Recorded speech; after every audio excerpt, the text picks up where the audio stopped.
हम इस लेक्चर में टाइम एंड टेंस के नेक्स्ट टॉपिक को कवर करेंगे। पिछला जो लेक्चर था उसमें हम प्रेजेंट कंटिन्यूअस तक को कवर किए थे और उसमें एक चीज़ और भी ध्यान देना था क्या कि कुछ ऐसे वर्ब्स होते हैं जिसको कि कंटिन्यूअस में यूज़ नहीं करना चाहिए और जबकि वो उसे जब यूज़ करना हो तो कंटिन्यूअस में ना यूज़ करके उसको सिंपल में यूज़ करना चाहिए। And today we have to cover the next जो टेंस है प्रेजेंट परफेक्ट।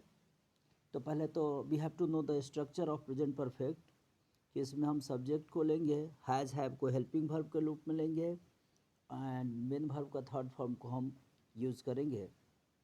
और हम लोग जो हिंदी भाषा के जो लोग हैं तो हम लोगों को क्या समझना है कि हम किस सेंटेंस को प्रेजेंट परफेक्ट में मानते हैं। तो उसके लिए एक लंबा सा पहचान है कि आप ऐसे समझे क्या कि चुका है का तीन रूप, चुका है, चुकी है, चुके हैं। ऐसे ही या है का तीन रूप, या है, ई है, ये है। आ है का तीन रूप, आ है, बड़ी ई है और ए है।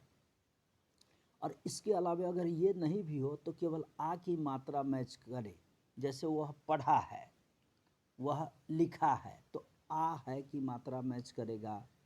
केवल बड़ी ई की मात्रा मैच करे और उसके साथ में है लगा हो, ए की मात्रा मैच करे और है लगा हो, तो इस सब को हम हिंदी में उसे हम प्रेजेंट परफेक्ट में कैलकुलेट करते हैं या उसे हम रिकॉग्नाइज करते हैं और फिर हम उसको जो है सब्जेक्ट और हैज़ हैव प्लस V3 के द्वारा हम उसको इंग्लिश में कन्वर्ट करते हैं। But according to time and tense, we have to know that what types of sentence must be written in present perfect. तो खास करके इसमें ये समझ लेना है कि किसी एक टाइम पीरियड पे आकर के कोई काम ख़त्म हो गया हो तो उसको हम प्रेजेंट परफेक्ट में लिखते हैं। जैसे I have completed my work, she has gone to market, इस टाइप से हम प्रेजेंट परफेक्ट में लिखते हैं। अब इसमें खास करके ये देख लेना है क्या कि अगर जस्ट, ऑफन, ऑलरेडी, ये सब जो जो है वर्ड ये सब लगा हो, he has just gone to market, हाँ, तो इसे हम जो है कि मतलब कि ऑफन, जस्ट, इस सब टाइप का जो वर्ड्स होता है ये खास करके जो मतलब कि एडवर्ब्स होते हैं, अगर इसमें से कोई भी एडवर्ब्स अगर लगा हुआ हो तो सेंटेंस को प्रेजेंट परफेक्ट में लिखना चाहिए। दूसरी चीज़ ये ध्यान में रख लेना है क्या कि पीछे जो हम लोग जो जो जिन वर्ब के बारे में बात हुआ था कि उनको कंटिन्यूअस में यूज़ नहीं करना है, तो प्रेजेंट परफेक्ट और प्रेजेंट परफेक्ट कंटिन्यूअस जो चौथा टेंस अभी हम इसके आगे स्टडी करेंगे, उस दोनों के केस में जब वही वर्ब आएगा, जैसे verb of possession, verb of जो इमोशन जो होता है, feel, think, believe, disbelieve, faith, consider, ऐसे ऐसे जो वर्ब सब होते हैं, बिलोंग टू, तो इस सब वर्ब्स को जो हम कंटिन्यूअस में यूज़ नहीं करते हैं, तो जब हमें ज़रूरी होगा तो हम उसको प्रेजेंट परफेक्ट कंटिन्यूअस में नहीं यूज़ करके हम उसको प्रेजेंट परफेक्ट में लिखेंगे। जैसे आई हैव थॉट लिखना सही है, सी हैज़ फेल्ट लिखना सही है, लेकिन ऐसा नहीं लिखना चाहिए कि आई हैव बीन थिंकिंग, ये प्रेजेंट परफेक्ट कंटिन्यूअस में चला जाएगा। तो कंटिन्यूअस में उस वर्ब को यूज़ नहीं करना चाहिए, बल्कि जब वैसा जब जब क्लैश होता होगा कि मतलब विच टेंस शुड बी सुटेबल, तो उस स्थिति में हमें जो है कि उसको प्रेजेंट परफेक्ट में रखना है।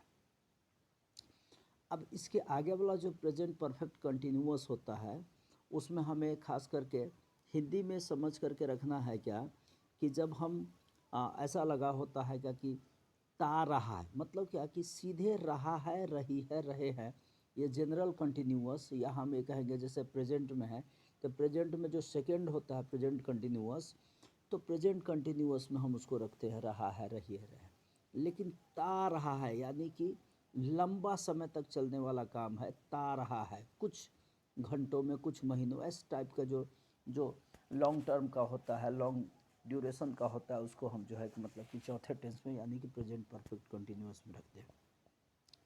तो जैसे अगर हम कहें क्या कि वह मतलब कि कई दिनों से अनुपस्थित रहा है, तो इसका मतलब यह है क्या कि वो उसका अनुपस्थित रहने का जो जो ड्यूरेशन है थोड़ा सा ज़्यादा है, तो हम इसको लिखेंगे कि he has been absent for several days. इस टाइप का हम जो कि मतलब कि लिखेंगे। तो उसमें एक ख़ास बात ये ध्यान में रखना है क्या कि उसका हम स्ट्रक्चर क्या बनाते हैं। इस सब्जेक्ट के बाद में उसी हैज़ हैव को हम हेल्पिंग वर्ब में लेते हैं और बिन भी लगाते हैं कि वो बिन जो है प्रेजेंट परफेक्ट और प्रेजेंट परफेक्ट कंटिन्यूअस के बीच में डिफ्रेंशिएट करता है। और पर कोई भी कंटिन्यूअस होता है तो उसमें मेन वर्ब का फोर्थ फॉर्म लगाते हैं।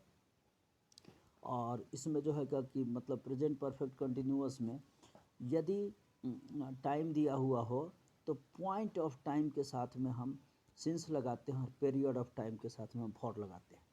पॉइंट ऑफ टाइम कहने का मतलब क्या कि वैसा टाइम जिसका कि स्टार्टिंग पता हो, और पीरियड ऑफ टाइम का मतलब हुआ क्या कि उसका स्टार्टिंग नहीं पता हो।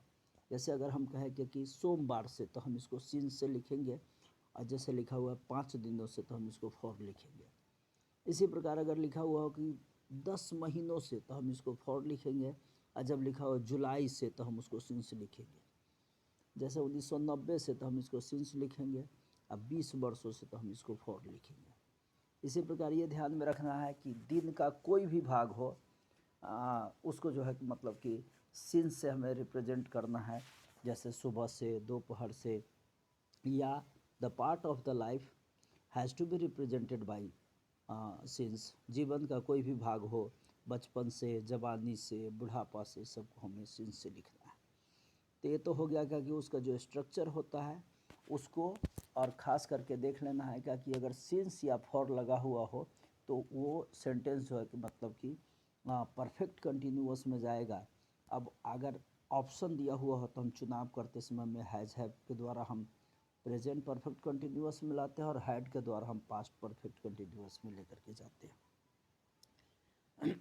तो अगर सिंस फॉर लगा हुआ हो तो हम इसी से जान लेंगे कि हम इसको परफेक्ट कंटिन्यूअस में रखेंगे।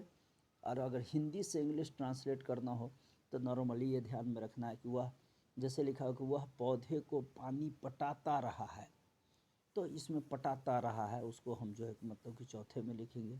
चाहे अगर लिखना हो क्या कि वह 2 बजे से पढ़ रहा है, तो हम इसको he has been reading since 2 o'clock हम लिखेंगे। आज सीधे लिखा हुआ कि वह 2 घंटों से पढ़ रहा है, तो हम लिखेंगे he has been studying for 2 hours। ऐसे करके हम लिखेंगे। ये प्रेजेंट परफेक्ट कंटिन्यूअस में जाएगा। सिंस फॉर लगा होना प्रेजेंट परफेक्ट कंटिन्यूअस में भी ज़रूरी पड़ता है, पास्ट परफेक्ट कंटिन्यूअस में भी ज़रूरी होता है।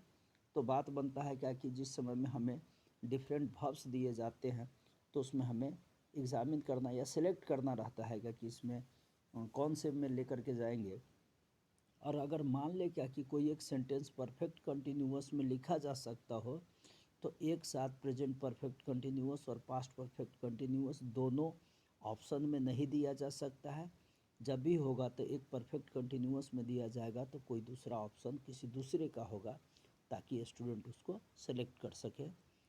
इस सब का हम लास्ट में जो कि एक हम एक्सरसाइज बनाएंगे जिसमें का कि सबको मिक्स करके हम उसको सेलेक्ट करना सीखेंगे। तो आज इतना ही है, इतना को हम इसको स्टडी करेंगे इससे आगे जो है कि नेक्स्ट लेक्चर में। Okay, thank you.